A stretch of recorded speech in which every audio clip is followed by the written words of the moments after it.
Can everyone hear me all right? Okay, welcome. I'm Amy Casala. I'm Executive Director of Hudson Highlands Fjord Trail, and we're thrilled to have this great turnout. We've been having a waiting list for this, and so now we have a lovely full room. So it's good to see you all. I just want to take a minute to acknowledge some of who's in the room today with us. And we have some elected officials. Putnam County Legislator Nancy Montgomery, I just saw you. There you go.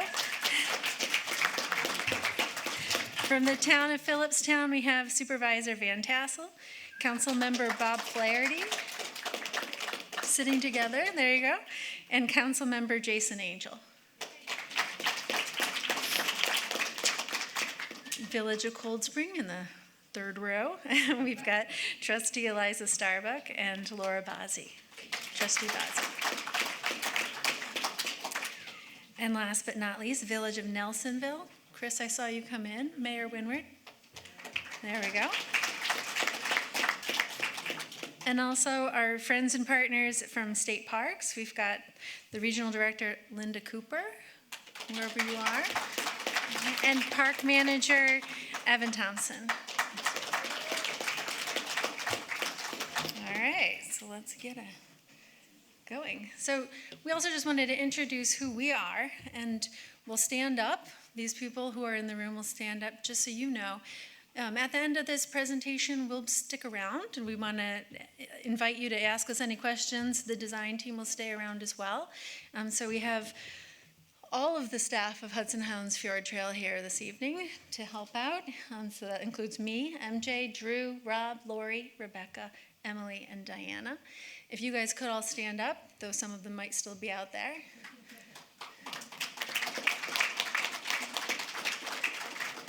And we have a few board members here. I saw Fred, Andy, Ned was going to be here. There we go. And Richard Shea. All right, so we are all going to stay around for you to ask us questions later on. And I'll introduce, we've got a whole suite of team members here to help out today. Most of the facilitation of the meeting and the Q&A is going to be done by Consensus Building Institute. They've come over from Cambridge, Massachusetts to help us out today. And then they'll introduce our design team as well. So Ona. Good evening, everyone. I'm Ona Ferguson. Whoa. Really glad to be here with you in such a beautiful spot. I want to give you a sense of what we're going to be doing this evening. We have two major topics. First, we're going to do a little bit of project history. I know many of you know the history well, but in case there are newer members of the communities who want to have a little bit of a reminder for anyone, Amy will do that for a few minutes. And then we are going to have two updates on technical work that have been done. And the first is on the alternative route analysis review, so the process for selecting the route. And then the second is going to be on the Shoreline Trail concept design, sort of what the concept looks like now, where it's going to go, sort of from the side, what it looks like at different points along the water. And after the first one, we're going to take a series of clarifying questions. After the second one, we're going to do clarifying questions, and we're going to gather input from all of you on some of the questions that the design team has. And we will wrap up right around 8 o'clock. Oh, I forgot I have power. So I think I went through this. We're going to go through the history, these two topics, and also want to clarify for you where and when there are other opportunities to talk more in smaller group settings, one-on-one, and hear and weigh in on the project overall, because tonight this is not the forum for sort of overall opinion sharing. We really want to hear your questions, and this is information sharing, so everybody in the community can know sort of the stage of the project on these key pieces.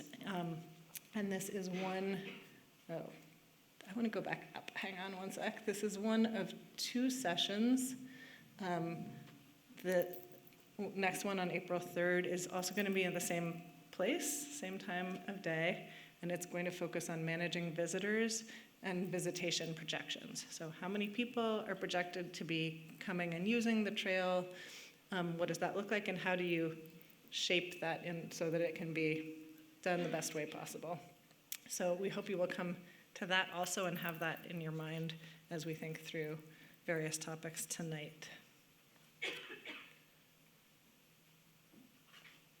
We put a few ground rules on here, but they're essentially like we're here to have a great conversation with you and hope that you will ask really clear questions and share your input honestly and help us sort of stay on track. There are a lot of great materials on the website if you haven't already checked that. And I'm curious, there are some videos on the website about the topics that we're going to share tonight that we are curious if people had a chance to do that. So first, the video on the alternative routes analysis. Can you just put up your hand if you managed to take a look at that? Wow. Can you be in all my meetings? Second one is the videos about the Shoreline Trail concept design. Amazing. Thank you. Okay, great. I think we are close to ready. So Amy, over to you. Okay. So just want to provide, we always have people who've been around for the last 20 years with us and some who are new to the project.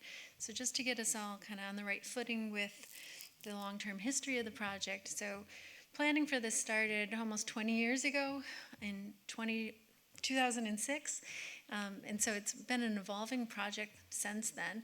It really started with a small coalition of folks in mostly the town of Phillipstown who got together, looked at conditions on 90 like this and said, we need to do something before somebody dies, right? Somebody's going to get hurt. This isn't dangerous. So what can we do to try to make this safer? And so that went through various iterations of planning and thinking about what that connection needed to do. And that's sort of evolved and changed over time. And it's also grown a large coalition. It's a 7.5-mile project area that goes through 4 communities in 2 counties. So there's a lot of state land, Metro North land. So you can see the host of partners grew and grew over the years. So this is the current coalition as it stands, and it has everyone from some of the original nonprofits locally who helped get this going and really kind of started to write the first grants to do the first studies, to some of the property owners like DEP who were sort of later to the table. And so a lot of work went to get to that moment in time when it was 2015, the first master plan for the project was finalized. So it had been started in about 2013, grants were being written, 14 and 15, the work was being done. Is anyone in the room, can you raise your hands if you were at those public workshops? There were about 4 different public workshops as part of that planning process, so a good number of you have been involved for a while. Great. And then the project went through some changes, right? Changes on the ground. When we had the kickoff meeting for the environmental review on the old master plan in 2016, people came out and said, hey, we may have wanted people coming through the downtown before, but now we feel like we have maybe too many visitors. So how can this project evolve and change and, maybe help with that part of it? So visitation's getting too high. A COVID pandemic hit that changed our lives for a few years at least, right? So people coming out in droves in some cases to try to get out of the city, to try to do something with friends outside during shutdown, and that just changed the conditions on the trails and just the patterns of visitation as well. And then a focus on equity and accessibility that we really wanted to make sure we were baking into the design. So that all were sort of things of feedback, conversations, conditions that were just happening in the global life that started to change the project. And so it evolved into a 2020 master plan that I think the significant changes were responding to some of those comments and then also thinking about the materials and how is this done sustainably, how does it really help with resilience, how do we really think about the landscape, not just let's throw a trail down on the ground, but how can this actually be a restorative process? And that's where escape came in. This is small font, and I apologize. I'll hit the highlights. So one of the big changes that happened too is in 2020, Hudson Highlands Fjord Trail was started. So the project had been a coalition project, advancing, but really somebody needs to bring the football over the finish line. And then the question always looms large. Once it's built, who's going to maintain it? How is that getting paid for? So this is the answer to that question, or that set of questions, which is the fundraising would be done by this nonprofit. It will be built by this nonprofit. And that will be the staff maintaining and emptying the garbage bins and cleaning the toilets, et cetera. So that's the establishment of this is, you're going to build it, and then you're going to maintain it. And down the road, we hope, too, that we might have some education programming at our visitor center or something like that. So that's that piece of it. So we're currently a staff of 8, but we'll be growing, obviously, to have more feet on the ground by the time things are open and ready for operations. So park staff on the ground to meet people, greet people, help answer questions, and again, take care of the maintenance. We've been out and around lately. If you haven't seen some of our staff, like MJ, Rebecca, we've been out talking to people, meeting in a variety of formats. So just be curious if anyone's gone to one of our monthly Sunday chats, because I know I've seen some faces there. Yeah. So we've been holding monthly chats as an example of just a way, come once a month, we'll be there. You can come in and ask us any question that you might have. And we always bring posters, and the topics are sort of defined by the people who come, and it's sort of an agendaless meeting except for just to be there to answer any questions. So we'll be having one of those. We'll put the date up at the end of the workshop tonight, but we're always there every month at the lodge to answer any questions. We try to do other things like going to existing events. Maple Syrup Day is coming up at Little Stony Point. We'll be flipping pancakes there again. And then workshops like this or different stakeholder meetings like Rebecca's been having in town. Okay, 7.5 miles, this is what it looks like. It's just a shared use path that connects between the communities and all the existing hiking destinations in between. So that's been the trail. The routes changed here and changed there, but the main concept has stayed the same for all this last decade.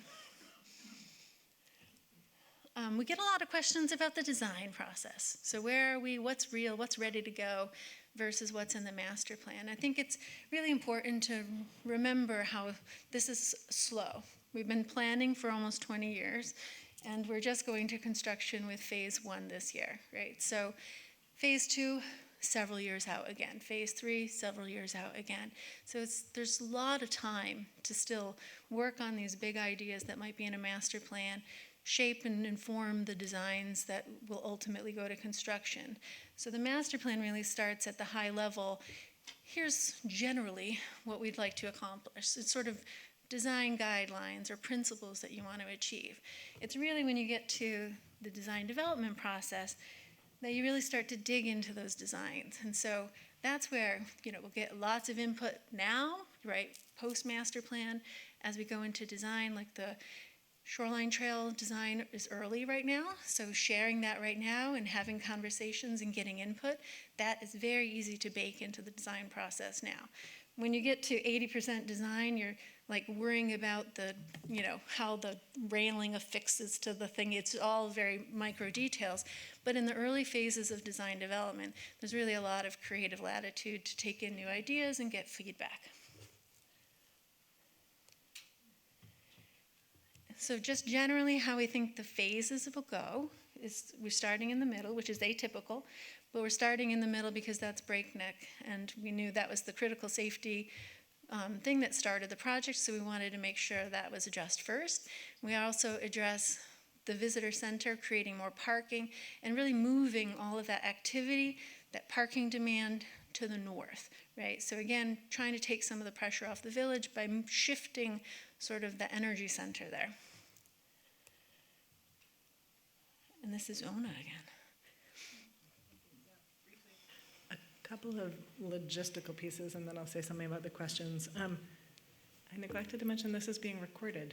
It's going to be put on the project website, so people who are not here can benefit from these presentations. I also neglected to mention the bathrooms are right across that lobby where you came in, and please switch off your cell phone if you have not. We are going to take questions after the presentation that Mike is about to give. On the cards that you put down so that people who are quieter also can get their questions in the mix. And so we invite you, if you have a question and something else you would like to understand about the alternative route analysis, to write it. Please write legibly, and please write a question. We're going to read questions, and we're going to read questions about the presentation. So we'll have you pass those in after the presentation, and we'll pull from there so we can get as many through as we can. And let me think. One question per card.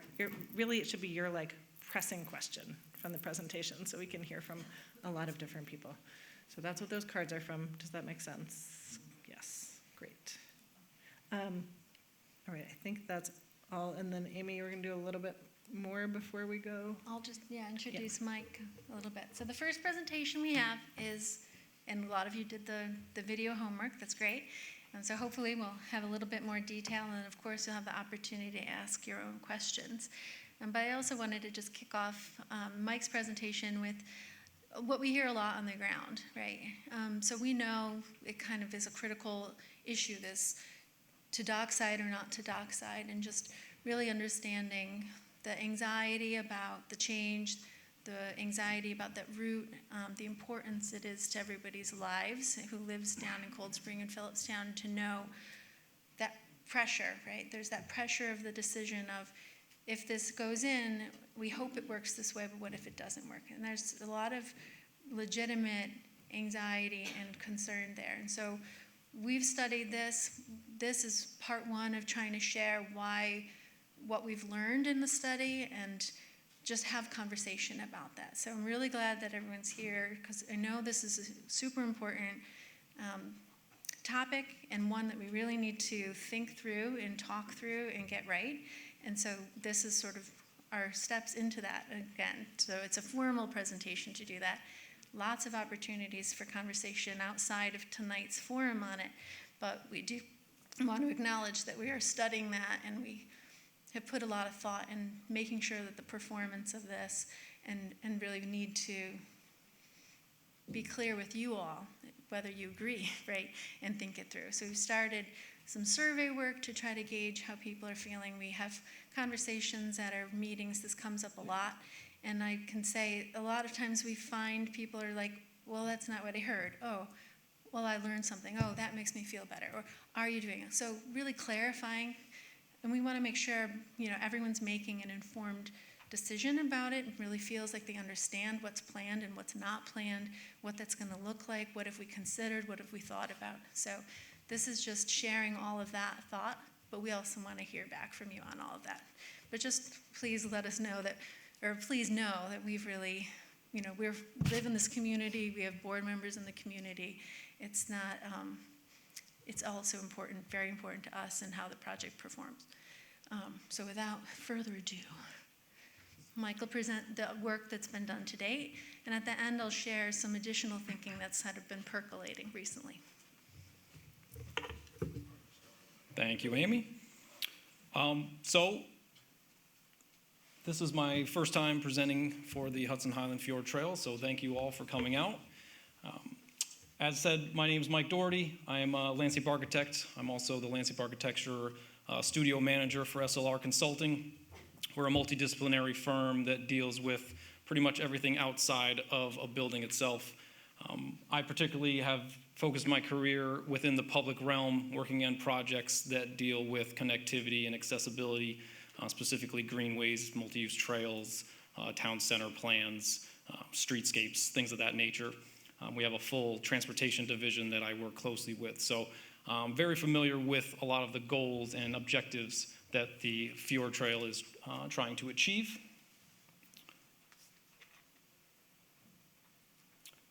It was great to see how many folks had already looked into the videos, so I hope I can speed through a few of these slides fairly quickly and just touch on a few points related to the seeker process, the Hudson Highland Fjord Trail within that process, and what it means for the alternative route analysis. And then dive a bit into the alternative routes that we looked into. We'll start in Beacon, we'll move our way to Cold Spring. So the Seeker Act, really what this does is it puts the onus on the project sponsor or the owner of the project to determine what their impacts could be for a project and what level of detail the review they need to go through. So it's interesting. It's not mandated necessarily, but you do have to go through this process to make sure you're not in violation of the act. So it establishes a record of the process and the decisions being made so that someone could look at it and say, okay, you've met the right requirements, you can proceed to the final determination that you should be, or you need to wait a second, you're actually supposed to be going back, doing a full review, going through more steps. So it is a multi-step process.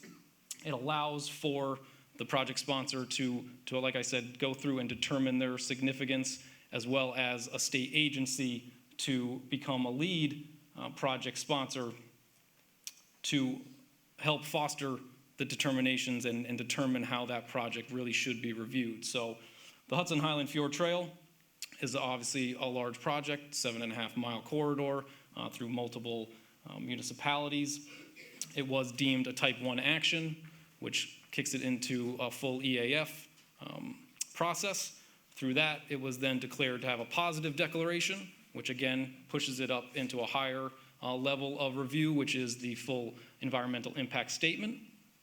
The lead agency for all the reviews now moving forward for the impact statement is the New York State Office of Parks, Recreation, and Historic Preservation. So anytime Hudson Highland Fjord submits to the seeker process, it would first go to Parks, Recreation, and Historic Preservation. They do a review, they disseminate to other agencies to also do reviews. Ultimately, the final determination lays with their agency to determine if the draft statement, which is the initial impact statement submittal, is far enough along to be submitted and then put out for public review, and then if the final determination is that the project can move forward and they've met all the requirements of seeker. I do want to point out, throughout this process, it is key that the goals and objectives of the project sponsor are kept in mind. So while we are looking at alternatives, they are based on the design basis and the vision of the Hudson Highland Fjord Trail. So we're not necessarily just coming up with completely different ideas. We're still trying to match the goals and objectives and the vision for the Fjord Trail.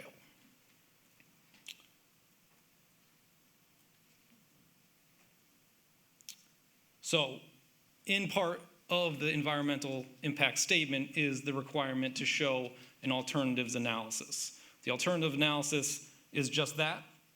It's just looking at how potentially other feasible and prudent manners of design can be done to reach the same objectives or vision for the project. It's, again, documentation of and showing the reasoning behind decisions that are being made. If A, can it be B? If it can't be B, can it be C? And so on and so forth. And so it should consider a range of reasonable alternatives. If you go in and look at the Seeker Act, you'll see the word reasonable over and over again. So they should be reasonable alternatives, and they should have the potential to reduce or eliminate proposed impacts of the project. The alternates themselves should be feasible, again, considering the goals and objectives of the project and the project sponsor. Again, ultimately, the state will consider all the information collected, including public comment, to take in their final determination on both the draft and the final EIS statement.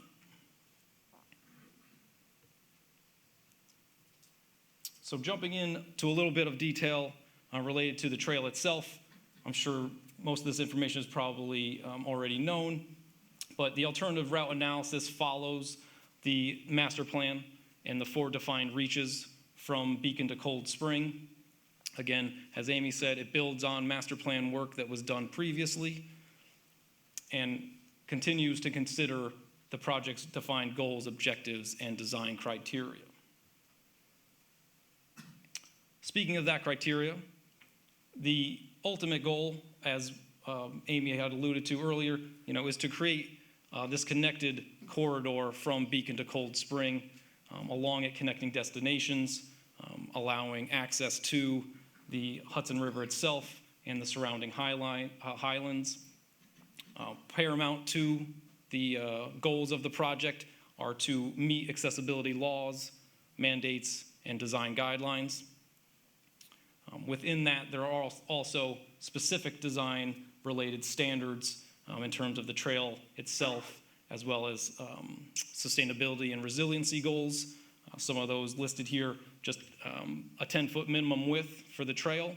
Preferred would be 12 to 14 feet wide, and that's conducive for two-way traffic, and that's in line with current multi-use design standards. And then looking at resiliency goals, having the trail at a minimum elevation above the predicted sea level rise for this stretch of the Hudson River. So as we became involved in the project, we wanted to develop a rationale or a framework for how we could evaluate the alternative routes and the main trail. So each time we looked at a route, it would go through the same process, and it wouldn't be something subjective or objective at different times. So we went through and worked up using the seeker application process, which has a very detailed scope of work kind of inside of it that you need to meet and react to. Using that information coupled with the goals and objectives of the project, we created an evaluation matrix that spans different key areas of concern as well as constraints and impacts.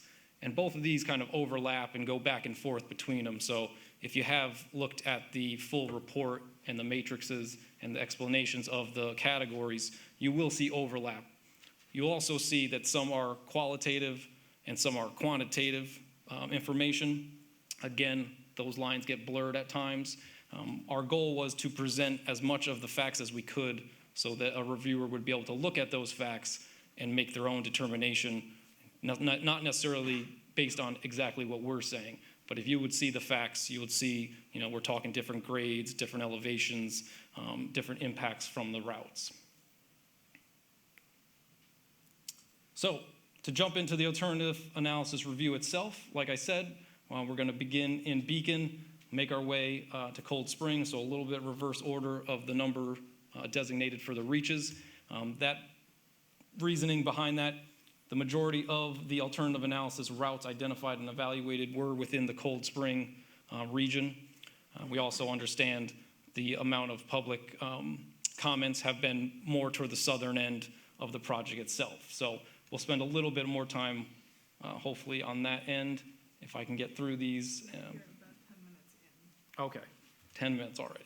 Wow. All right. I'm gonna just skip this slide. I might skip a few, so let's just go with it. So reach number 4, main trail, one alternative alignment. We're looking at Long Dock Park to Dennings Point here. Breakneck to Long Dock Park. In this, there were the main trail, one alternative alignment, and 4 spur trail routes that were identified. So the master plan main trail, which has been defined for some time, you're probably fairly familiar with, connecting Breakneck Connector through to Dennings Point, and then utilizing existing infrastructure to connect to Long Dock Park. The pros associated with this continuous uninterrupted path within close proximity to the shoreline. It traverses a varied terrain between forested slopes and lowland marshes. That also adds to the potential for environmental impacts as well as difficulty in terms of access. It's fairly remote as compared to some of the other reaches, and there are some private properties that the main trail route would need to cross. The alternative alignment 8, again, we're working kind of backwards in terms of what their numbering system is, would follow Route 9D as a side path trail, which is just a trail facility that is paralleling a road. This route would traverse, again, along Route 9D for the majority of it until turning to the west, eventually reaching Madam Brett Park via a renovated Tioronda Bridge. The issues with this are associated with it being a side path trail, the steep terrain that the adjacent topography has to the road, and the feeling of traversing a very high volume and high speed thoroughfare. As mentioned, the spur trail options, we discussed 4. We took 2 through evaluations in more detail. These 2 are fairly close to where we are right now, and both share the potential for tree clearing, some environmental impacts, dealing with steep slopes. So very similar in nature. They are not continuous routes that would make you be able to connect from one end of this reach to the other. These would only be small connector routes that could be used potentially to avoid private properties or make a linked system between Alignment 8 and the master plan route if it made sense, again, to avoid things such as the private properties or potentially other disturbance. Reach number 3, this one's easy. There were no other routes to look at, so we didn't consider any. As Amy had shown, this had already been moved into the construction level detail as we became involved. They're improving the parking, safety, and access to the trailhead there. So we can quickly move on from there. Reach number 2, a little bit more detail here as we're working from Little Stony Point to the Breakneck Ridge trailhead, getting into more of the shoreline itself along the river. Here, the main trail and 2 alternative alignments were evaluated. The main trail route, again, hugging the shoreline, provides that access between Little Stony Point and Breakneck Ridge, continuous uninterrupted path.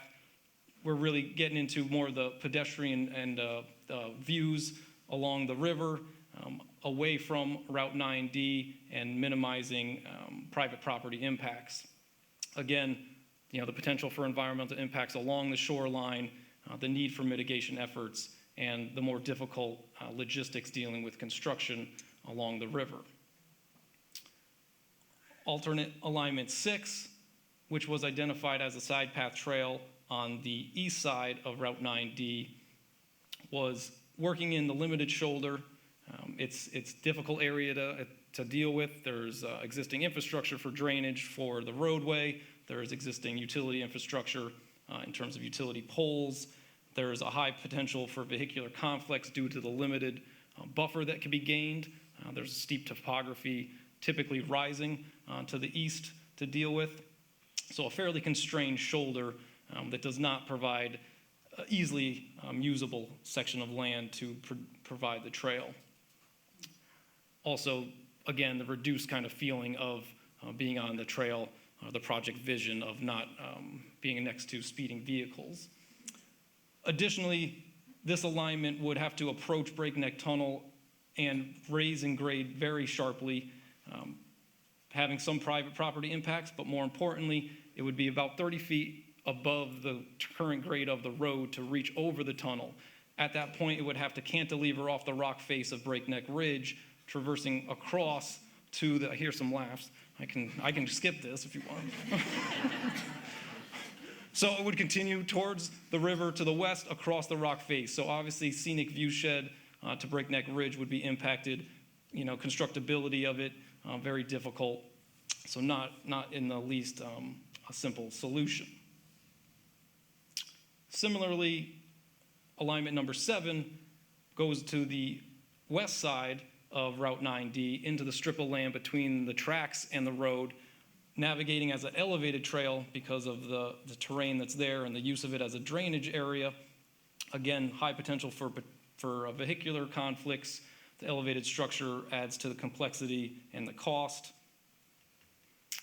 Alignment 7, similar to 6, again, is going to have to rise and grade. Here, we're going to have to get up above the train tracks to have enough clearance, which is a minimum of 23 feet. So still very close to the 30 feet on the blue route there. To then span across the bridge or span across the tracks, another approval would be needed to do that work by Metro North, and it would still land on the rock face of the kind of southwest side of Breakneck, again, having impacts to the scenic view shed there. So, reach number 1. Where am I? About 5 minutes, okay. I'm going to go over slightly. Reach number one, again, five alternative alignments were identified, including, or in addition to the main trail itself. I think most folks are pretty familiar with the main trail alignment along the Metro North Causeway.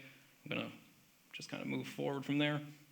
Alternative alignment 1, very similar to the main trail, although alternative 1 goes to the east side of the tracks and causeway.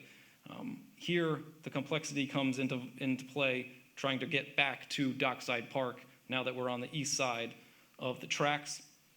To do so, again, we'd have to have a bridge spanning those tracks up above those tracks, a minimum of 23 feet.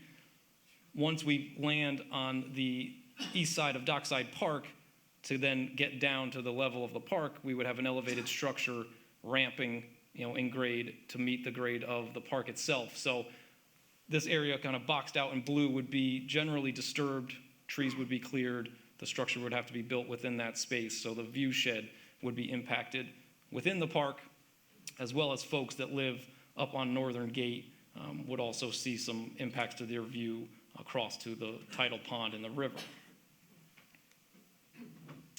Alternative alignment 2, again, somewhat similar to the previous alignment, although this one starts utilizing some local roads, trying to traverse over to Cold Spring Depot and then into the Metro North corridor.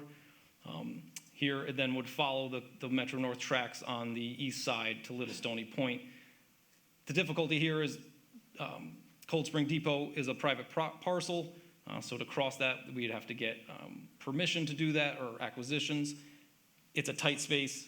There's the restaurant use there, the parking that's in there, it's not very conducive to a trail use. Here again, we'd have impacts to the view shed within this area. To maintain a 25-foot clear zone that Metro North has required from the center line of the nearest track would also include some select areas of rock removal, potentially blasting along this route to get the trail that distance off the tracks themselves. And so this provides, some very difficult areas to kind of work within.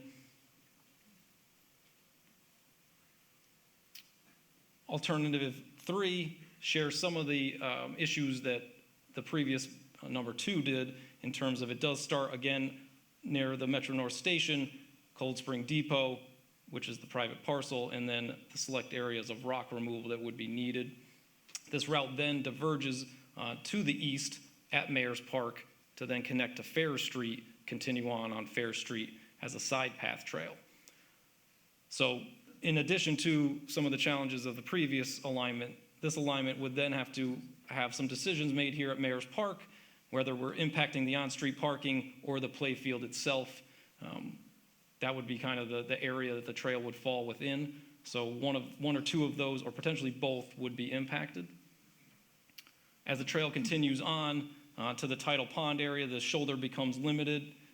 The grade begins to drop off, so a wall would be needed. This area is also below the elevation of the predicted sea level rise, so we'd be grading or filling this area about 2 feet higher than the road currently is.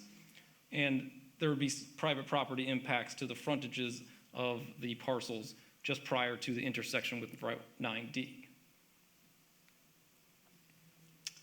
Alternative alignment number 4 utilizes Fair Street primarily as its route.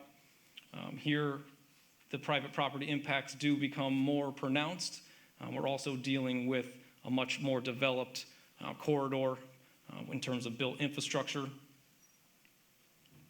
So the route here, again, needs to navigate through that. We would have to reduce the width below the project's goal of a 10-foot minimum trail. There would be impacts to street trees, impacts to frontages of properties, and multiple driveway and intersection crossings. This would continue as you make your way north towards Mayor's Park. Again, property impacts along the entirety of this route here. And the trail would still be reduced in width. As it makes its way in front of Mayor's Park, we would be able to transition to the 10-foot width. But again, issues with either interrupting the on-street parking or the play field. And similarly, the tidal pond area and the properties in front of, just prior to the Fair Street Route 9 intersection would be still in play. Alternative number 5 is Main Street to Route 9D, and this is fairly delicate area to work within. Again, a very built-up area, very popular, busy corridor. In terms of looking at how we could not lose on-street parking, we looked into using on-street buffered bike lanes.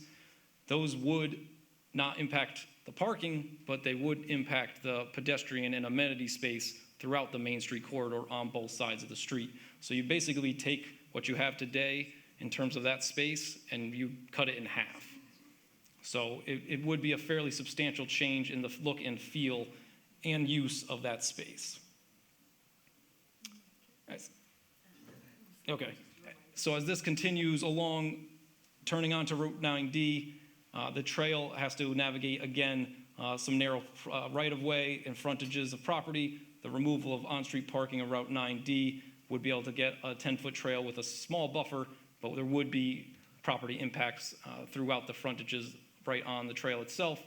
And then along the trail as it descends down towards Little Stony Point, the grades of the road that we'd be paralleling would be greater than the project's goals to meet accessibility.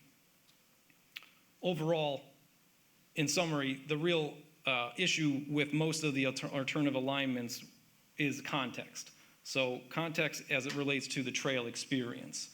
So of the 8 potential alternative alignments, we didn't find that any of them really met the level of or made a clear advantage over the 2020 Main Trail alignment. Anticipating this process moving forward and different reviews, public comments, and other outlets to refine the design, it was felt that the alternative or the Main Trail alignment could be refined to mitigate impacts above and beyond the alternative alignments. With that, I'll finish. Thank you.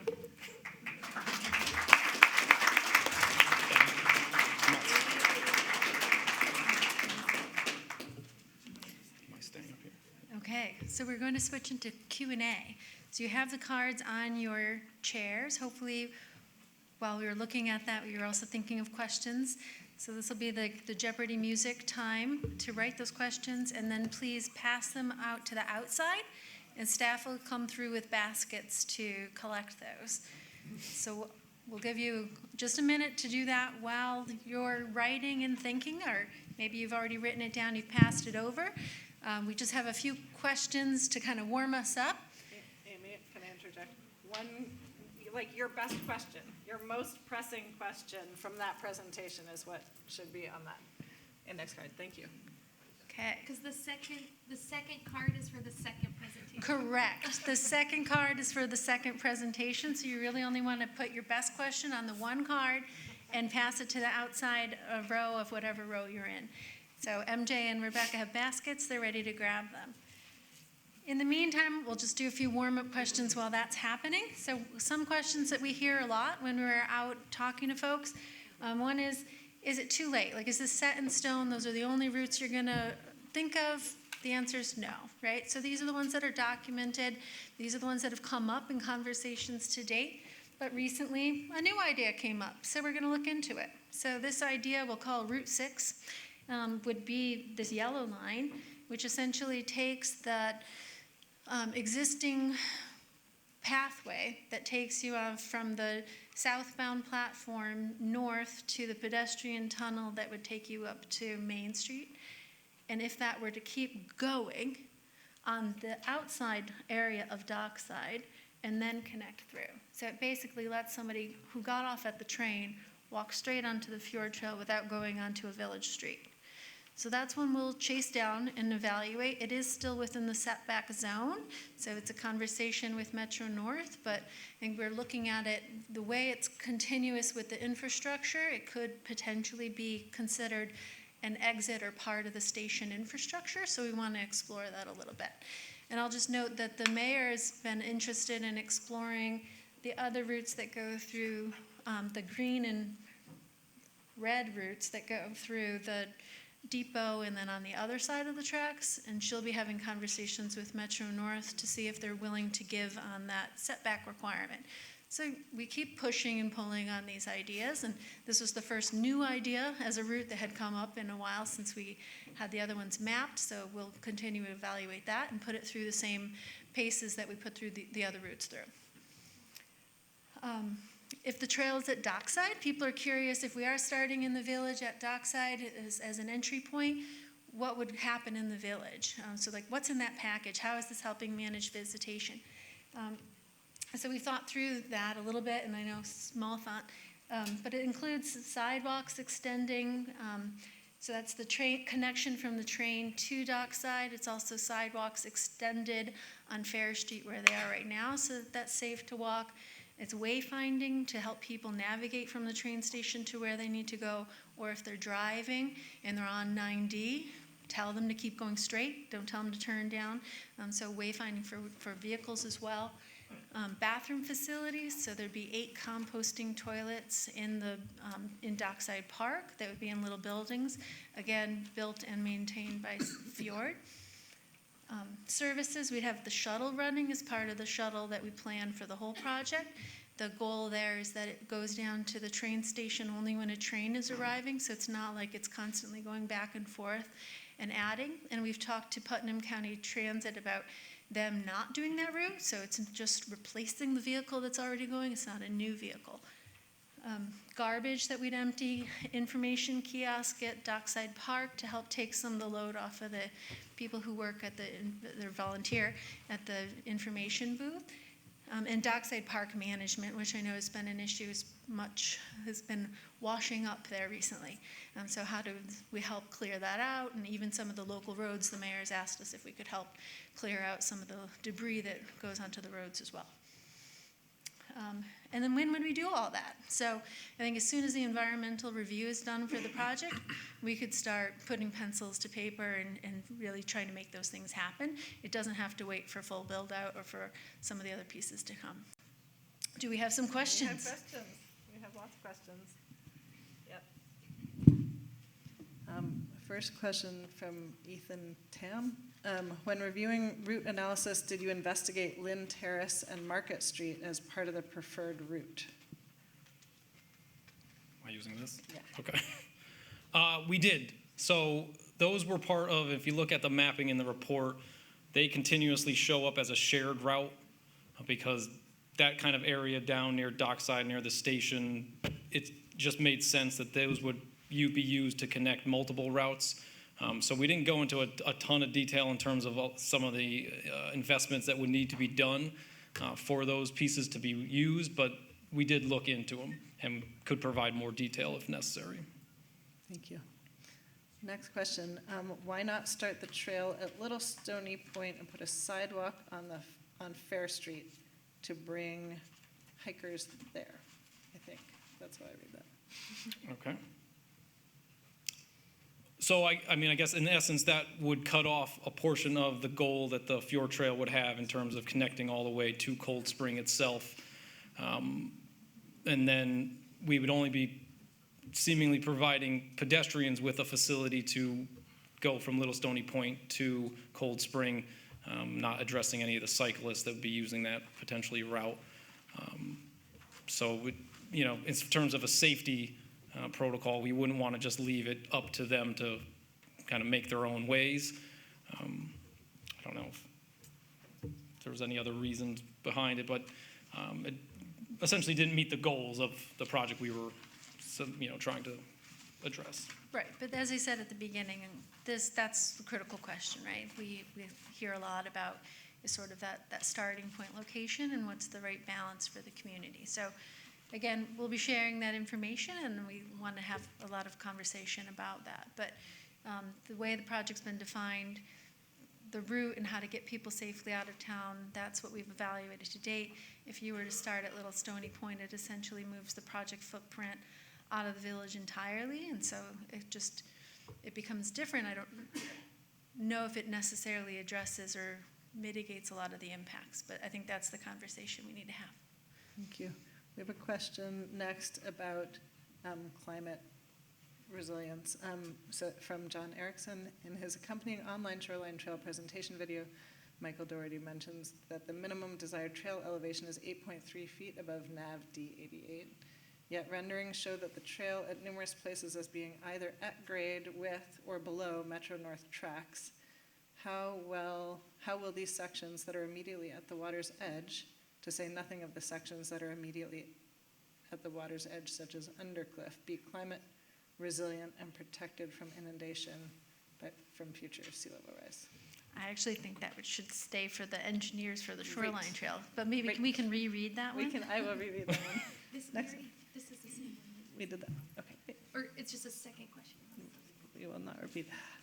Has there been any conversation regarding the widening the vehicle tunnel? Jay Zurich? We have not been in terms of widening for pedestrian or trail use. Is that the Yeah, question? DOT has indicated they do not want pedestrians going through the tunnel, and they are not going to widen the tunnel. Thank you. What is the timeline to determine the actual route that will be used? When will you make that determination? It's a seeker question. We could either take it, but it comes through the seeker process, right? So this whole master plan goes through the environmental review. The public review draft of that environmental review will be available for review and comment. There will be a public hearing, and sort of you then have comments, and you want to resolve those comments. So right now, we approach that in, say, late May, early June.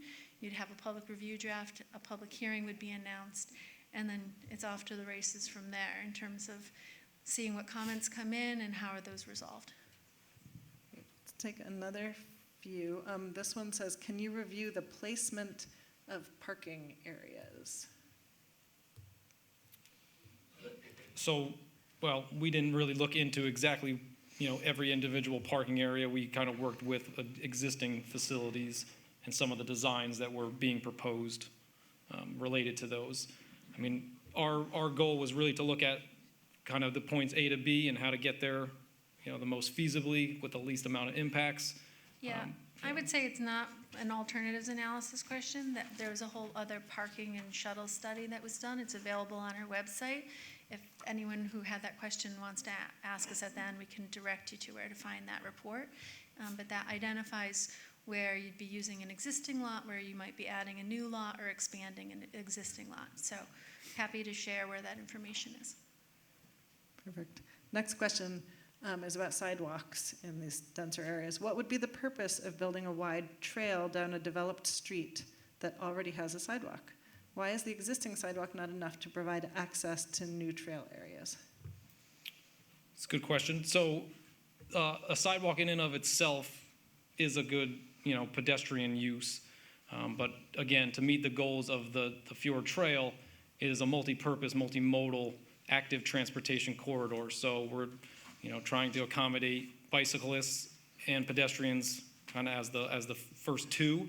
But you could also have potentially people, rollerblading or skating or other modes of kind of active transportation, non-motorized. And a 5-foot to a 6-foot typical sidewalk width is not adequate for two-way traffic to safely pass each other. So one, the sidewalk connections don't meet the overall project vision or goals, and two, they won't be safe for multi-use trail users. Now, we did look at different scenarios, such as Fair Street. Do we just keep the sidewalk in place, say that's the area for pedestrians to use, and then put cyclists on the road? Again, that was counter to the overall goal of having a shared multi-use trail, not separated facilities. It also provided other issues in terms of the narrowness of Fair Street. If you can see or remember from the images, especially as you approach Main Street, how tight it gets there. People park when there's church services. It gets very congested in that area. So if we're going to put cyclists on a road, we want to ensure that they're going to be safe, and just didn't feel comfortable suggesting that. This is another trail width question.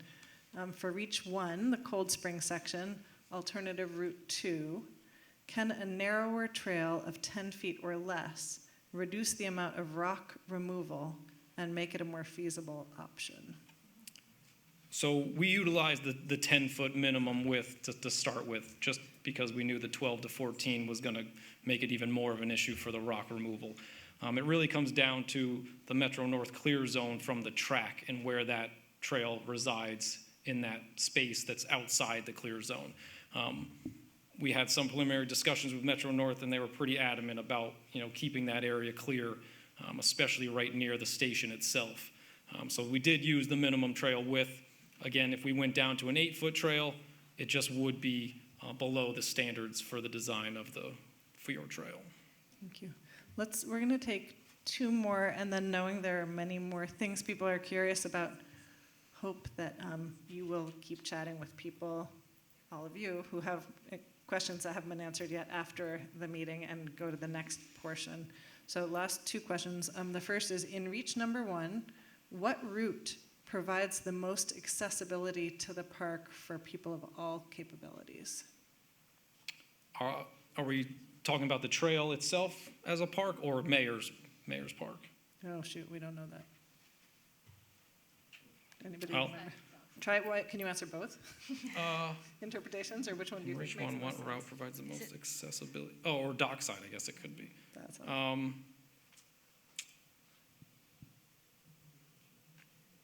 Well, it's so, That's in Highlands. the actual Fjord Trail, because it's a continuous, linear path at the same elevation, whereas all the other routes have to, start to get elevated. We have the bridge crossing. You're going from one trail facility, such as a side path, and, changing over to the elevated structures. So they're going to be much more, not difficult, but different to navigate, as opposed to the main trail on the causeway into Dockside Park. Thank you. Final question for this portion. This is about the definition of the word constrained. What is your definition of constrained, and how do you apply it equally? For example, if a route east of 90 is constrained by width considerations, why wouldn't that equally apply to filling and building in the river? I.e., the waterway is a constraint. That's from Andrew Hall on First. Yeah, I would agree. Those are both constraints. And that's essentially what a constraint is that we're looking at, is what are these limitations that we have to overcome for all the routes. And while when you're working on the shoreline, the work in water or adjacent to water is a constraint that has to be mitigated. When you're working in the more urban fabric, in terms of Fair Street or Main Street, the constraint is that built environment and how to navigate those and mitigate the impacts to the community fabric. Thank you. Thank you, everyone. Thanks for your patience. We knew there would Thank be you. more questions. Thank you, Mike.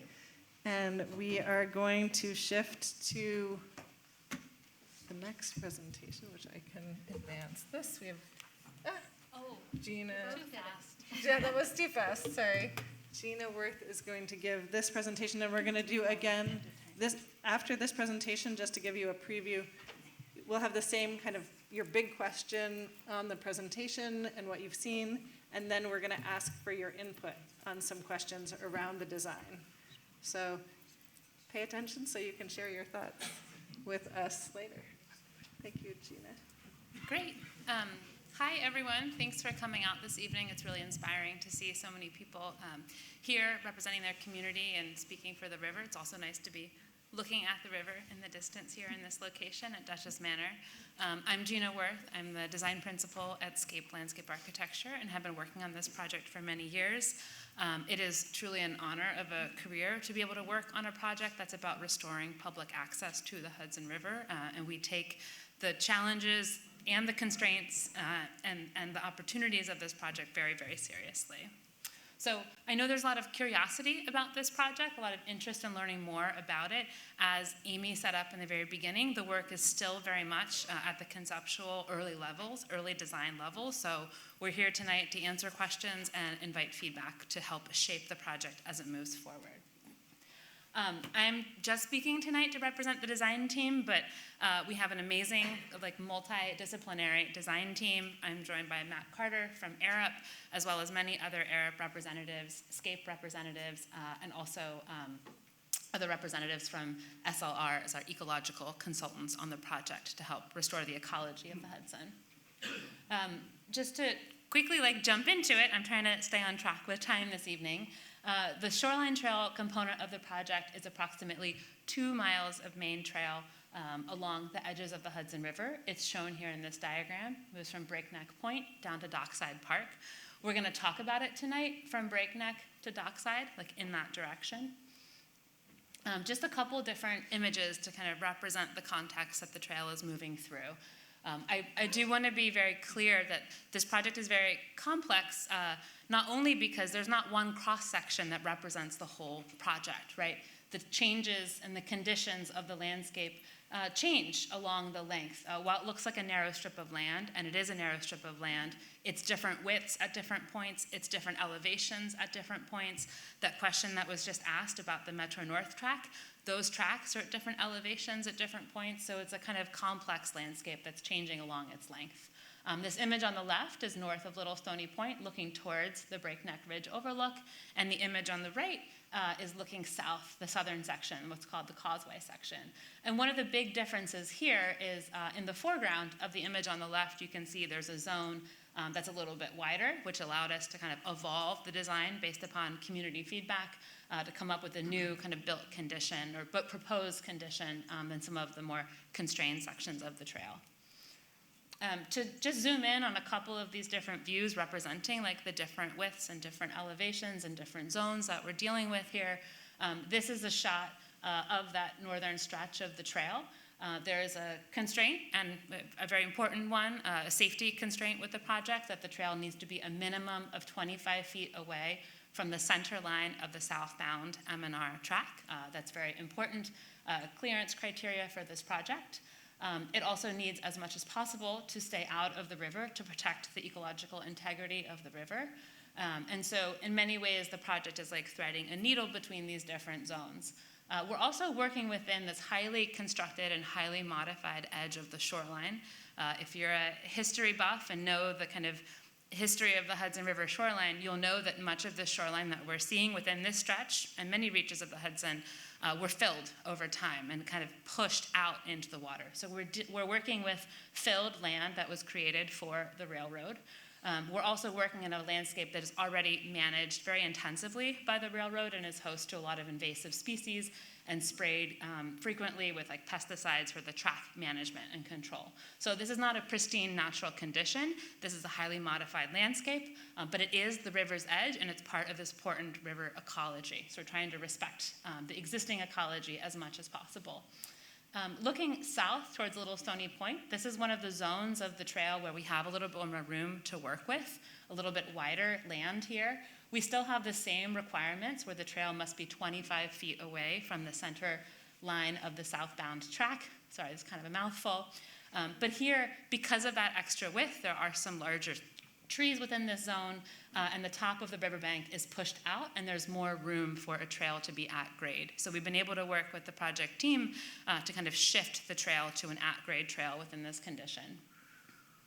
We also have a number of very unique, specific conditions along the trail that the design is working around. In certain areas we have a narrow revetment and a highly modified edge, as well as actively eroding edges.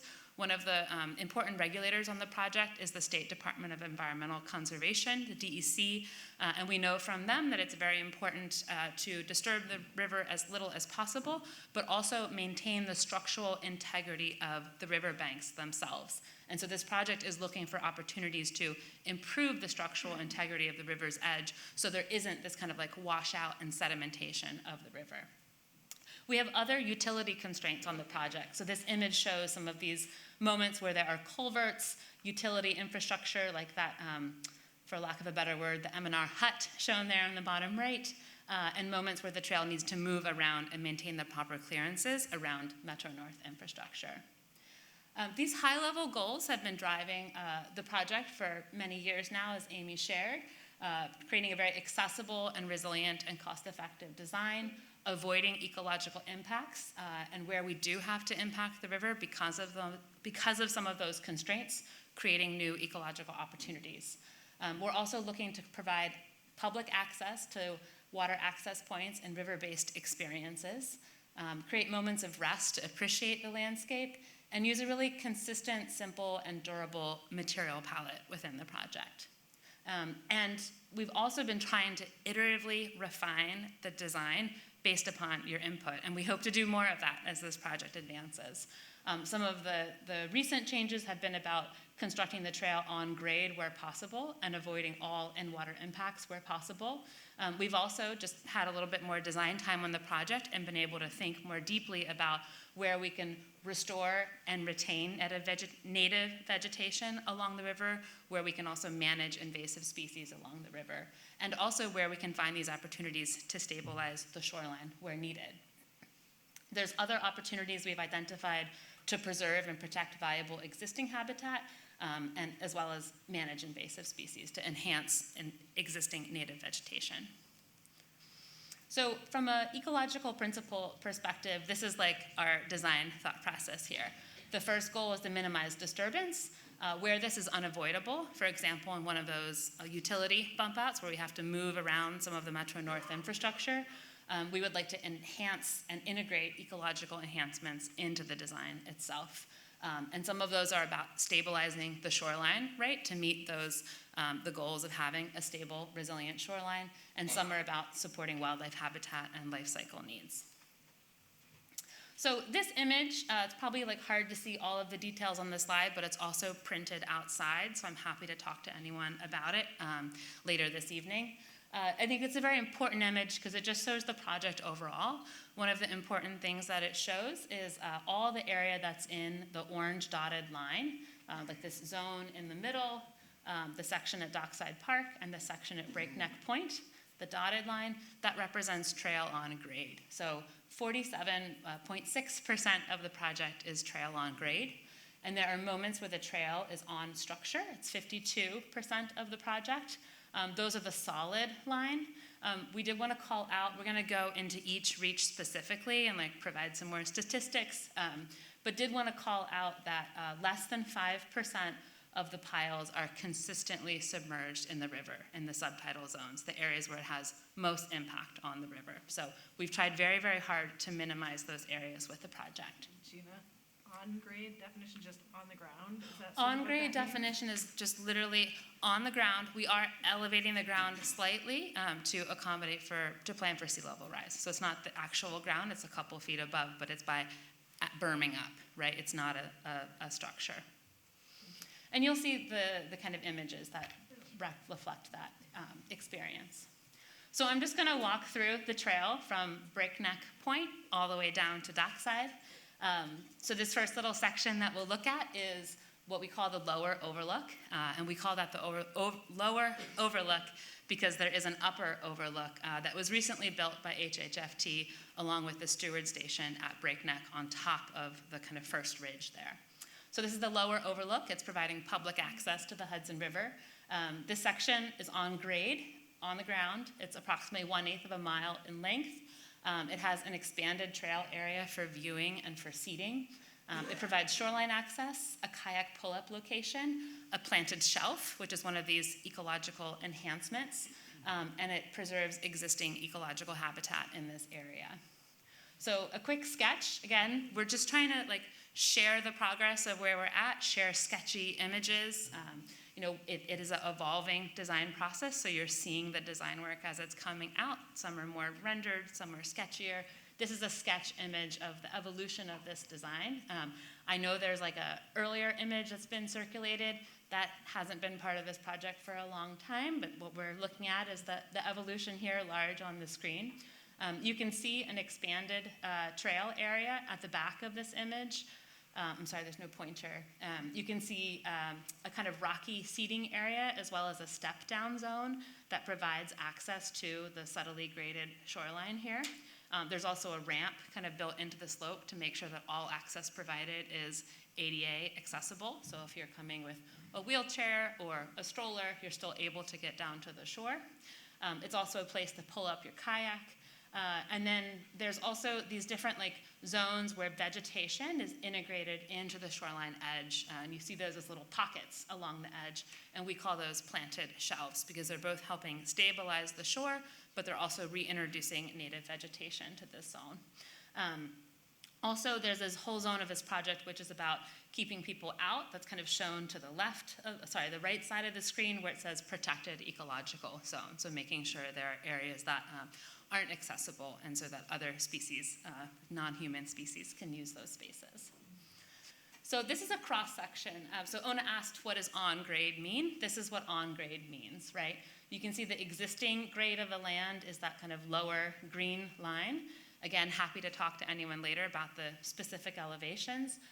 We are proposing to just raise the ground by a couple of feet so that if there is a large storm event or a king tide event, the trail is not inundated with water.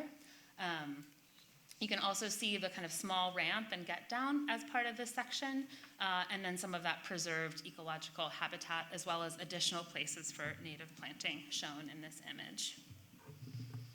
Just gonna do a time check. Great. And this is a view of that moment, that kind of panoramic moment, looking down the Hudson, being able to walk, to bike along the trail, to rest your bike, take a rest, look over this just kind of beautiful, amazing kind of scene of the Hudson here.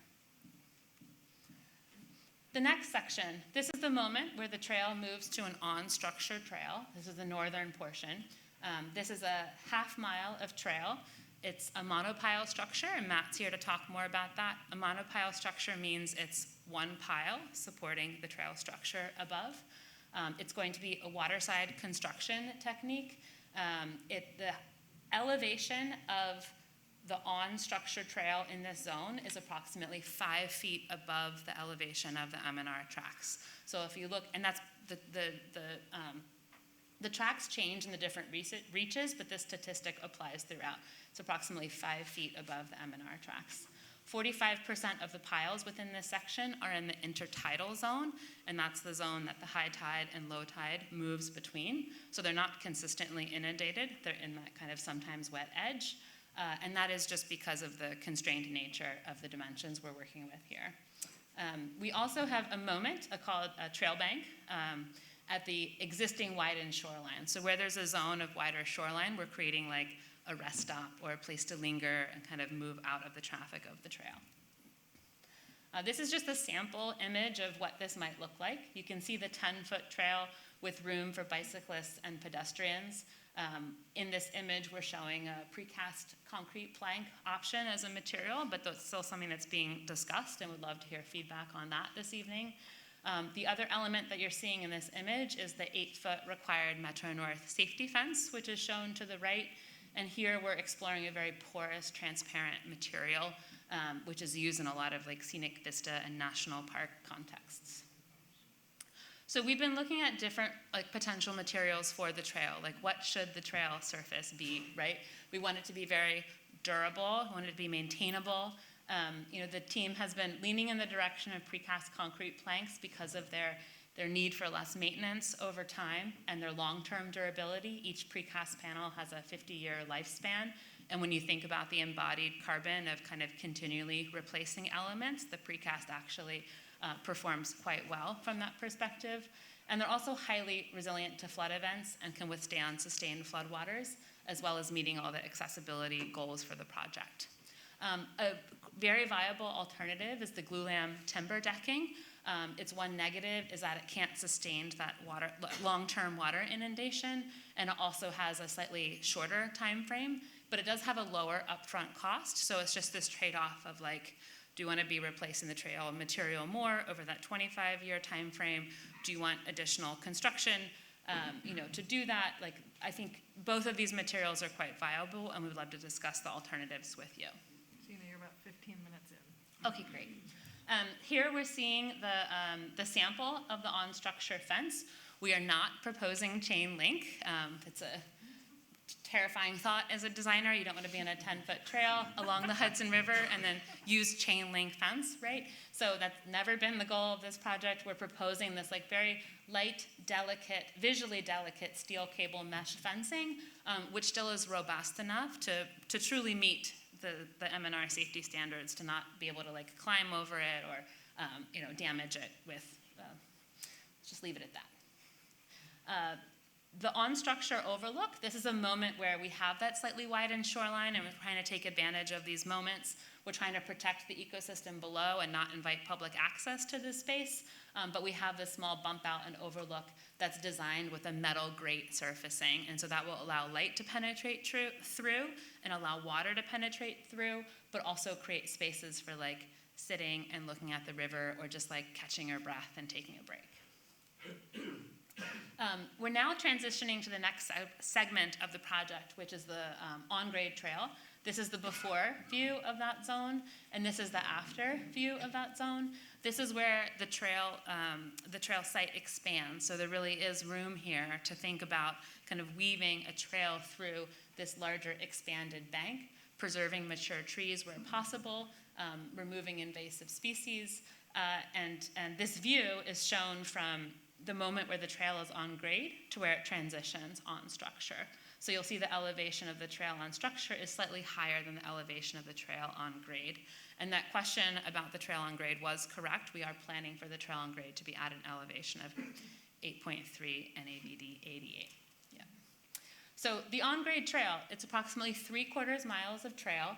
It's the section directly north of Little Stony Point. It's 10 feet wide, and there's 3 trail bank moments of rest and opportunities to truly connect to the Hudson River, which is one of the goals of this project. It also provides an accessible pathway through Little Stony Point. This is a kind of cross-section through the on-grade trail. You can see some of those actions that I've already mentioned around the tree canopy, the slight berming to raise the trail to a resilient elevation, but again, it's on the ground. We're preserving the existing revetment in this area, and there's a couple of sections of revetment that are a little vulnerable, and so we're trying to stabilize them and also help stabilize Metro North behind them, so it's like a win-win. In some areas, we have room for a 5-foot buffer between the trail and the track 25-foot offset where we can plant, and so we're definitely planting where we have room to do that. And we have the 8-foot safety fence behind that planted zone. In some areas, we don't have that, and we have an alternative to share this evening that we would love thoughts on. So this is that on-grade trail moving through the area. You can see how the trail has a really slight wiggle to it. That's to do a couple things. One is to preserve some larger trees, larger native vegetation within this zone. The other thing it's doing is just working with like the existing grades and existing conditions. We're trying to just minimize impact in this overall landscape as much as possible. There's 3 moments of like get down and relaxation or river appreciation within this project. Within the segment, we have the get down trail bank and the overlook trail bank. I'll highlight those, and then one a little bit further along. I also wanted to call out the pink zones. The pink zones show where we have an alternative for like a visual screen, a wood screen, which is an option right now in the project. And so the on-grade condition, the more typical condition is to the right. This is where we have the safety fence with the 5-foot planted buffer, the trail, and then the river. And in those zones where we don't have that 5-foot buffer, we've been looking at an option where we add a wood screen where the trail directly abuts the fence and the Metro North line. So the visual screen helps provide a little bit of like mental separation and perceptual separation between you and the train. And we would implement these where we don't have that buffer or where we have these like these areas of rest. We also have an alternative where we simply don't have that, and we just have it be as open and transparent as possible. And so on the right there, on the left is the alternative with the visual screen, and on the right is the alternative with the safety metal fence in place for the on-grade segments. And so just a before and after of this like overall area of the 2 segments that we just reviewed, the segment of this is called the north segment. This is the before image, and this is the after, stretching from Breakneck Point down to Little Stony Point. So you can see these different moments of the get down, the couple of get downs and view overlook moments. Also in kind of a brown color, you can see the potential places where we are looking at the option to add the visual screen. I just want to emphasize that we're not proposing to add the visual screen everywhere. This is highly contextual based upon the like different conditions of the landscape. But again, would love feedback on these elements after the presentation. And then moving into the south, this is where we have the on-structure trail. This is about half mile in length. This is from Little Stony Point to Dockside. This is a different construction method, a top-down construction method that's required to protect the Hudson River. There's important eelgrass beds and other subaquatic vegetation within this zone that we don't want to disturb with waterside construction. The elevation of the trail here, again, is approximately 5 feet above the M&R tracks. 40% of the piles within this area are within the intertidal zones, and 5% of the piles are in the subtidal zone. So this is the part where that 5% moves into the water the most, and that's because of these utility conflicts that we have with Metro North. And there's 2 modest trail banks here for viewing and seating. So just a note on what top-down construction looks like. Matt is really the expert, and will speak to this. But it's a small-scale construction equipment that works incrementally to lay a deck panel and then roll on top of it. So you're not accessing from the water, you're accessing from the trail. And it requires a double pile system to maintain the stability of the equipment as the trail is constructed. But it also uses smaller piles, and this is something that we've been talking with the DEC a lot about, and had been a request to kind of analyze alternatives that use smaller piles. This is one of these moments that kind of shows this system at one of those bump out moments. So this is an area where there's a kind of larger culvert connection along the causeway that allows water to move below the Metro North tracks.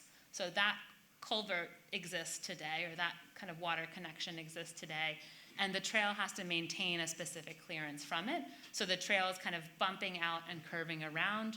We're using it as an opportunity to create this slightly expanded area with bench seating and as a water overlook moment for the project. There's also other smaller scale moments of rest, which are more similar to other trail banks along the project. And so that's, I think I went a little bit over, but there's a lot of important content to share to be clear about. We're really still in this very early phase of design, and invite the feedback tonight. And I think now we wanted to move to the Q&A portion of the presentation. So thank you for your attention tonight.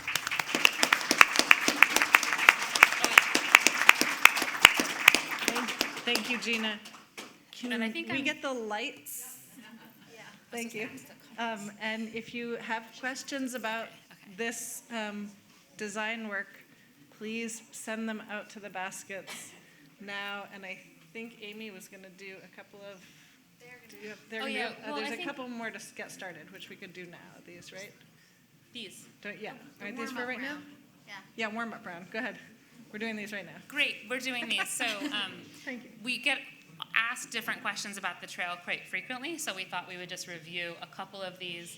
One of these questions was, what will the Shoreline Trail look like from the village? This is a very important question.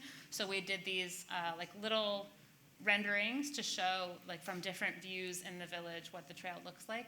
So this is the view from the Little Stony Point lawn. You see it in the distance there, kind of in the clearing of the trees. This is the view from Fair Street. Fair Street is covered with a lot of vegetation actually, but where you have these little windows, you can look out and you would see the trail kind of extending along the causeway in the distance. And then this is the view here at Mayor's Park. So this is the segment where you're looking from the edge and seeing the trail in the distance there. Can you back up? Yeah, I can. I'm sorry.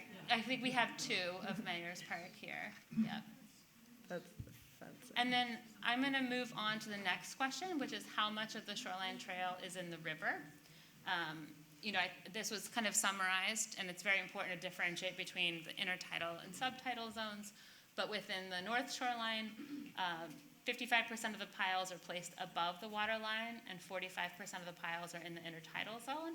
And in the South Shoreline, 55% of the piles are above the water line, so out of the river. 40% of the piles are in the intertidal zone, and 5% of all piles are consistently submerged in the subtidal area because of those utility conflicts. And I'm going to pass it to Matt, who's leading the engineering team, to talk about the elevation of the trail and the construction schedule. Thanks, Gina. Good evening, everyone.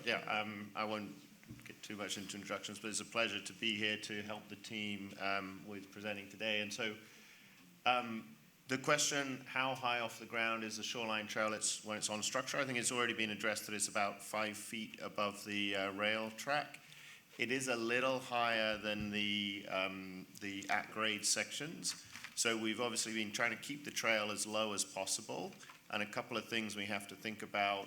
One is sea level rise and storm surges, but that affects both on-grade and the structure. But also we need to maintain a little bit of space below the structure for maintenance, both of the structure itself, but also Metro North need to come in and maintain their riprap revetment below. And so that leads to the top of the trail being about 5 feet above track. Thank you. And I think the last question I have is how long will construction take and will it be constant? So this is something that we're still working on. It's concept stage, and we're being a little bit cautious and conservative at the moment in terms of the durations of construction. It is a slightly tricky site, and the construction needs to proceed very carefully because we're very conscious about the ecological sensitivities of the river. And also Metro North Railroad needs to have continuous operations of the tracks. So we have approximately 5 seasons for Shoreline North and approximately 6 seasons for Shoreline South. We say seasons, it's not continuous. It's May till October because we can only work outside of sturgeon spawning periods, which is for the rest of the year. There's 2 different species of protected sturgeon that actually travel up the river, have their spawning season, travel back down the river, and so we can't have in-water works during those periods. So it's not continuous, and also, it's a linear construction site, so when you come back the next season, it'll have moved along, so it won't be in one place year after year. And we're very keen to try to reduce that.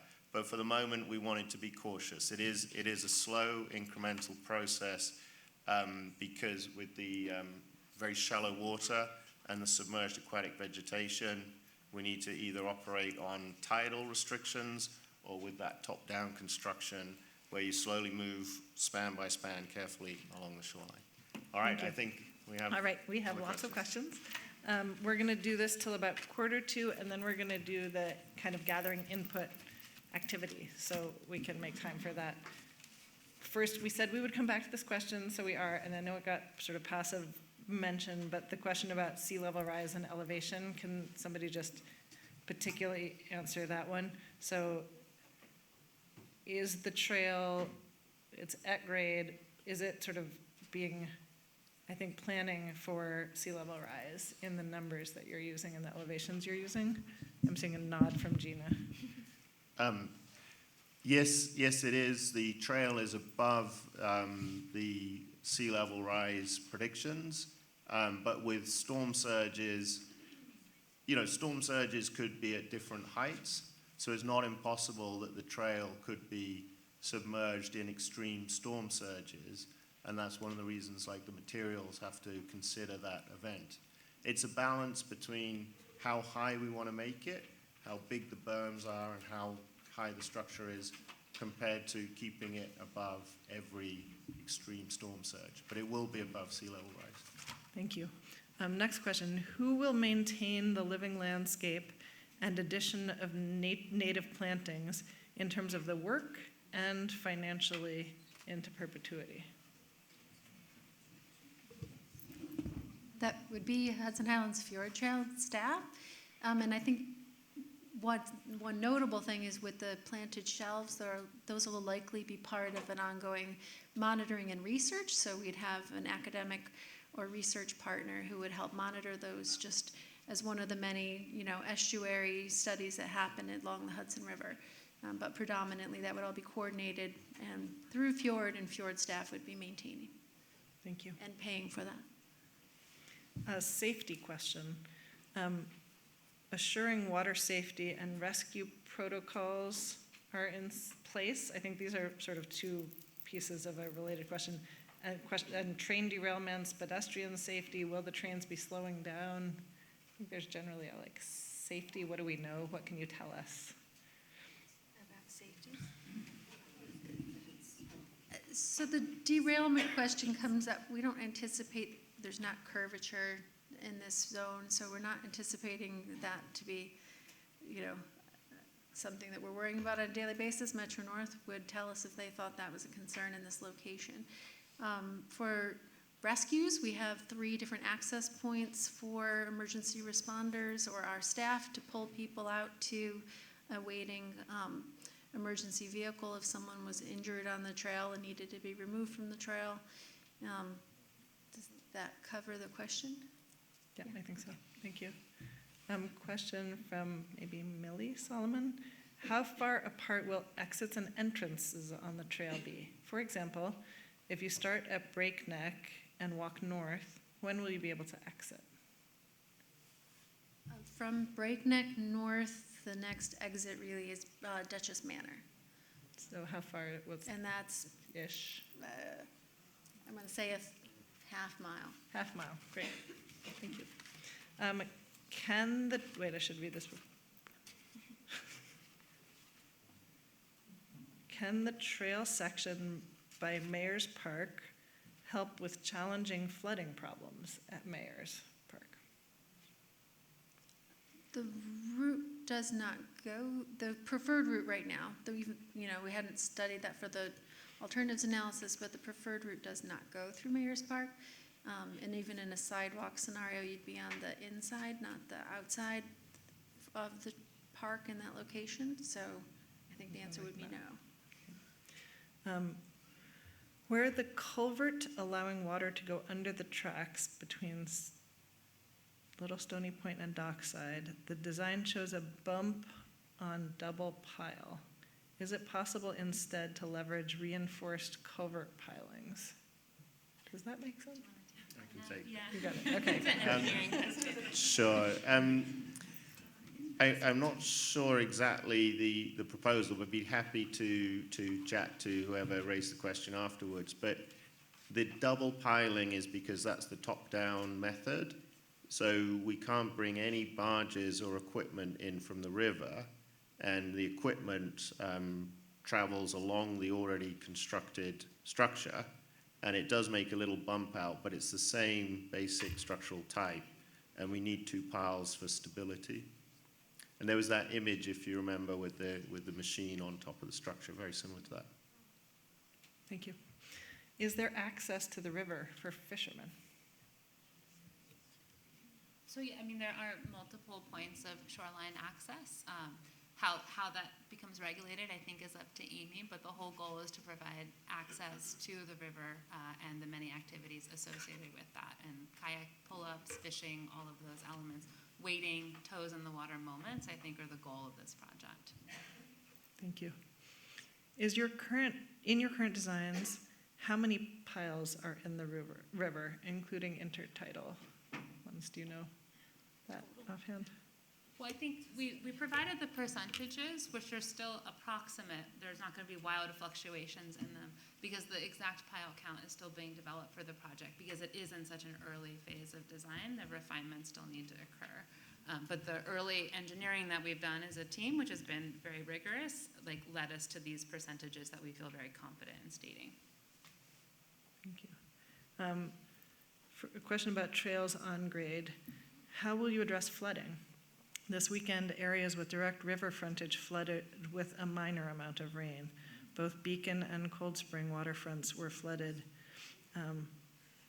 Something about the high water levels. Oh, at Deming's Point to something dock this winter were extremely high to the old auxiliary train track. Changes are occurring now, not the future. This is from Sue Warada in Beacon.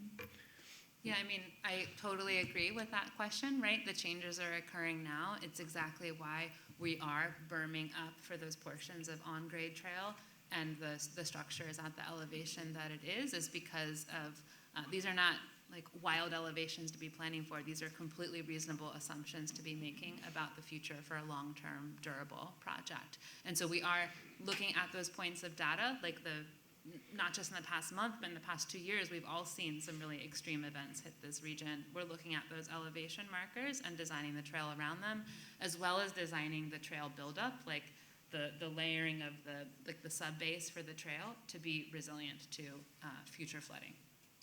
Thank you. Question about animals. Have you considered the fact that animals will not be able to get past that fence to the water? Oh, so this is, there's different ways. Yes, I think the kind of question of wildlife connections and how wildlife moves between the edges of the riverbank, the vegetated portions of the trail that have vegetation today, how they cross Metro North is a Metro North question, but then and beyond, right? Because there's certainly wildlife movement within those zones. There's a couple different ways we're dealing with it. One is the trail that's on structure. The safety fence is mounted to the structure itself, so there's unimpeded access below the structure for wildlife movement.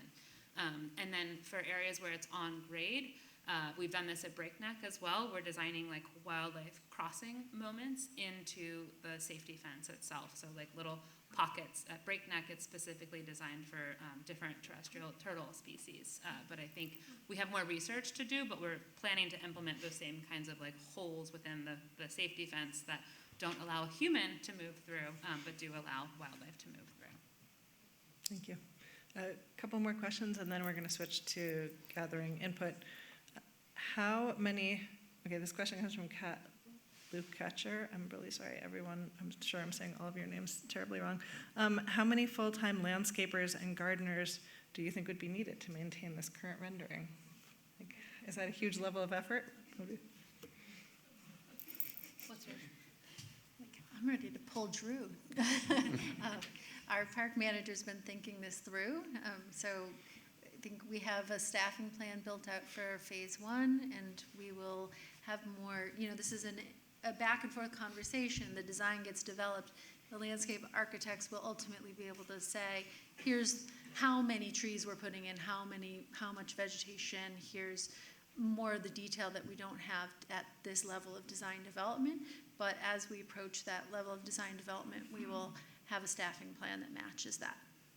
Thank you. I mean, I just will add, we're also trying to choose and select plants that are naturally adapted to be here, that want to be here, right? And some of the really interesting things about dealing with like these tidal and riparian edges of the Hudson is the vegetation is all adapted to like the ice shears and the intertidal and the high extreme environment of the Hudson. So like the ice shear like cuts off the top of a lot of the red twig dogwood and the willows that can grow along the banks, but they just regenerate, right? So we're looking at these regenerative species that can really manage these conditions, and the goal is to have a very low maintenance plant palette within this segment of the trail.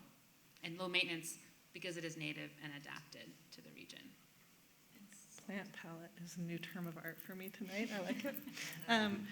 Final question for this segment. What role does the Army Corps of Engineers play in the review and approval process? Is there a role for them? We're all saying permitting up here. So yes, Army Corps of Engineers has a permitting role. Thank you. All right, everyone, we are collecting all of these cards, and we are going to deliver them directly to the staff, so they will get them and they will read through them all. Take a moment, breathe. Can we turn the lights up, like for real, so everybody can really, or maybe it's just the spotlight that makes it feel good. We're going to ask you to take out your phones now, and we have some questions for you, and we want to see the take of the room here, having heard all of that. So please take out your cell phone. Do not go if you don't have to. If you have to, do what you have to do. Can we put up, go to the next slide. I'm going to go to the next slide. Oh, going to, there we go. So we're going to use something called Mentimeter. It's not scary. Just give me a moment. I will talk you through it. If you have a camera and can zoom in, you should be able to get to this, and it should open a website for you, or please open a URL, like just a website window, and type in www.menti.com. And if you do it that way, you'll also be asked a code, which is this 8479 9609. So I'm going to give you a minute. If you have Verizon, apparently you should have good coverage here. If you do not, we have a Wi-Fi code, which is no longer on this slide. Somebody has it nearby. Who has it? We just had it. Because you're going to tell us some answers to what you like best. So for example, the walkway materials, the screens, remember those things that Gina said they want input on? We want your input on it now. So if you don't mind, it's just going to take 10 minutes. This is quick. Oh, there's the Wi-Fi. So for those who are having a hard time getting online, just on your phone access, the Wi-Fi is HHFTP at ampersand. No, that's not ampersand, that at symbol, 55WORD. So if you need the Wi-Fi. If this gets you stuck, just come up to me and Abby afterwards. But just try if you can. For those of you for whom it's working, go with us on this for a moment. We have just 5 or 6 questions. It's not going to take very long. So try to get there, and it will say, I think it says something like introduction when you get there. When we think there's enough people, we can. Right. We will get started as soon as we think people are maybe there. Maybe we can see some nodding heads if you're People there. at the site, did you get there? Okay. Is there a password? There's the password. Is that the password? Somebody's. HHFT guest is the Wi-Fi, and that's the password. So you choose HHFT guest if you are choosing the Wi-Fi, and then you type in the password that's down here. Okay, we got a question from the audience. If you're getting just a green screen, that's because we haven't moved on to the questions yet, because we're waiting for everyone to get on the Wi-Fi. Great, okay. Okay, Mo, could you switch our screen again? Mo, could you switch our screen back to the other one? Okay. Okay. All right. So we're going to walk you through. Can I have if you don't need to be talking, can you just be quiet a little bit longer? I know it's very hard to sit still for this long. We're going to walk you through like 5 or 6 questions. This is not going to take a long time, but we're curious what you all think, and we know you couldn't all come up to a microphone and not be home at like 2 a.m. So this is our way of doing that. Go ahead and advance that, would you? So then you can put your name and email, or those are also optional. You can just hit submit or whatever the button is at the bottom. And then if you would put in where you live. And we're going to give you a moment in case things are a little slow. See who's in the room.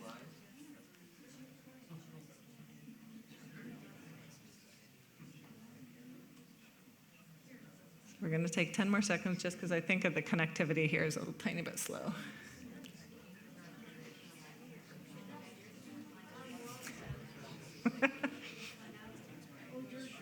You have to hit the submit button at the bottom, I think. All right. So we have 54 people? We have 54 responses. I think that's probably good. Let's give it 5 more seconds. What is the password again? Somebody write it down. HHFT. At 55. You need to write that down. Thank you. All right.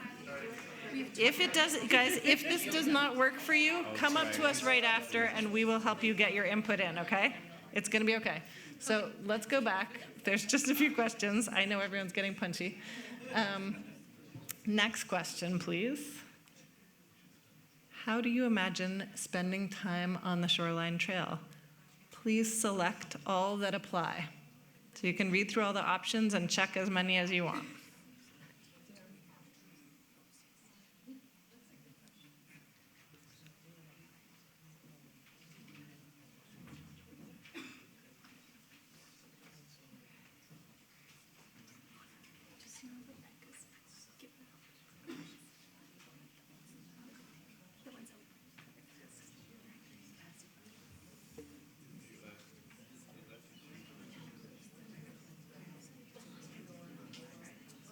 All right, we'll take another 10 seconds on this one.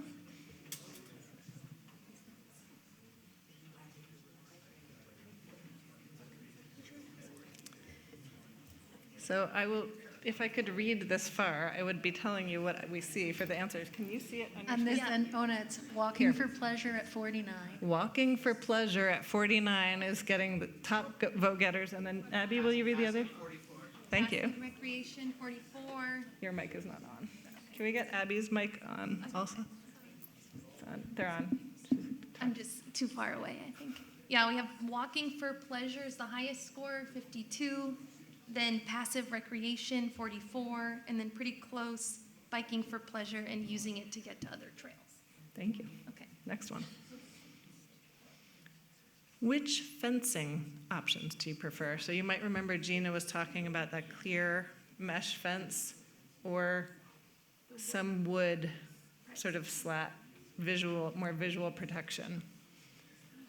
So include the wood privacy screens near benches or rest areas only, or no wood, keep the mesh the entire way, or I do not have a preference.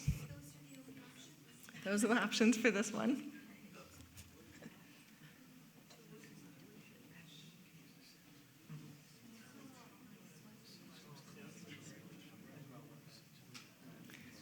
All right, let's go. Looks like include wood privacy screens near benches and rest areas of, given what you know, which we know is little bits here and there. Go ahead.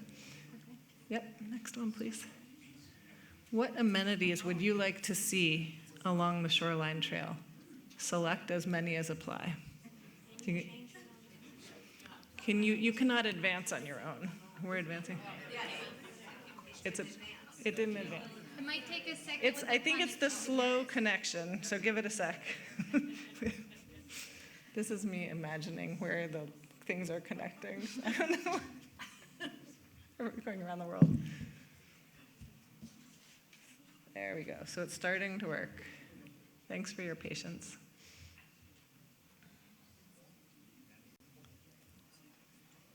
Can you just address what that means, like picnic tables at Little Stony Point? Like, is that where they're not already? The question, did you hear the question? Where would picnic tables at Stony Point be, where they are not already? Gina and Amy, are you talking about this question? There's a question about the picnic tables. Did you hear that? We were trying to say, Do you want me- where Where are they now?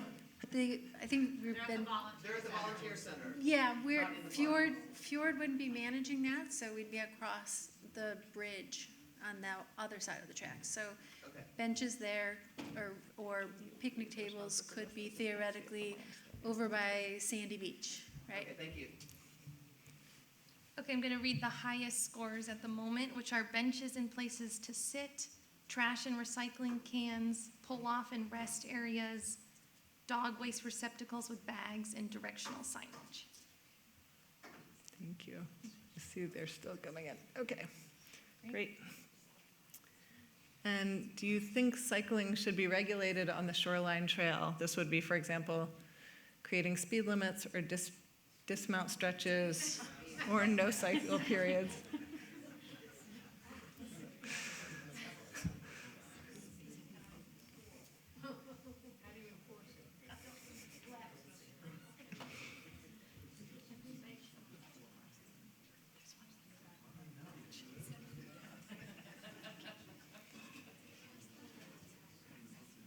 All right, I think we have a clear answer from this group on this one. Yes, they would like that, thank you. Next one, please. And which elements of the Shoreline Trail concept design do you think need more study by the team? So where do you think there should be more study, more research? Yeah. They're on the phone, yeah.